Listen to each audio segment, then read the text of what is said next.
আব্বা নেন। আব্বা আমার এমার্জেন্সি 1.5 লাখ টাকা লাগবো। আমার বন্ধুর বাইকটা বিক্রি করে দিব, এটা আমার কিনতে হইব।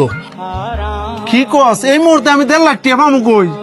ইত্যা আমি বুঝি না, টিয়া কই ভাইবা? আমার বাইক লাগবো মানে লাগবোই। বাবা বোঝার চেষ্টা কর, 2 দিন আগে মাত্র গরুটি কিনে আনছি, আর তো টিয়া পয়সা একবারই নাই। দরকার বললেই গরু বেচে দাও, তারপর আমার এই বাইকটা লাগবোই।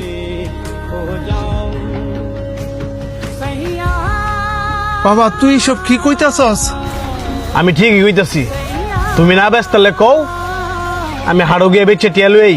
ভাই ভাই চল প্রতিবন্ধী গুন্ডালে এই তোর না করছি এই লুল মূল লয়ে আমার শরীর না ধরতি, আর তোর বাইকেরা আমি তোর কোনো বাইটাই না। আর আপনার যেটা কইছি মাথা রাখেন, আমার টিয়া লাগবো মানে লাগবোই।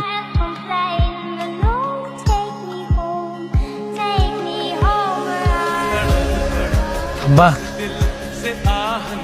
আমার যে জমাইন্য ঠেগুলো আছে না, ওইগুলা দিয়া বাইরে বাইক কিনে দিও।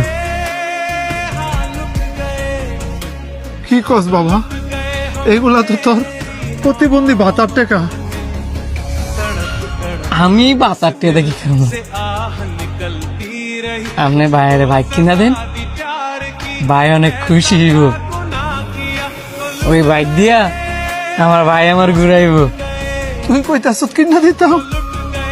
বাবা দেন, নয়তো ভাই আপনি যে গরু বেচে দিব। ঠিক আছে।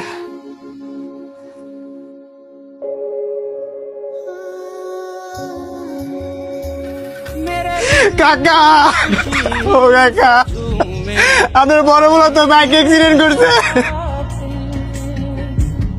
আমার পোলা বাইক অ্যাক্সিডেন্ট করছে? আমার পোলা হলে কই?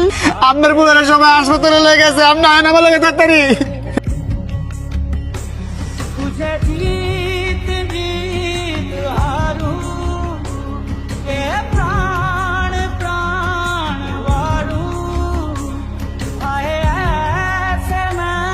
আপনাদের রোগী মাথায় প্রচন্ড আঘাত পাওয়ার কারণে ওনার দৃষ্টিশক্তি হারায় ফেলছে।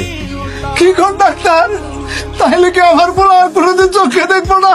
দেখবো যদি আপনার ছেলেরে অপারেশনের মাধ্যমে নতুন চোখ লাগানো হয়। নতুন চোখ? ডাক্তার সাহেব আমরা নতুন চোখ পাবো কই? সেটা তো আমি বলতে পারবো না, হয়তো আপনারা 20 লাখ টাকা জোগাড় করেন, আর নয়তো বা নতুন চোখের ব্যবস্থা করেন। 20 লাখ টাকা?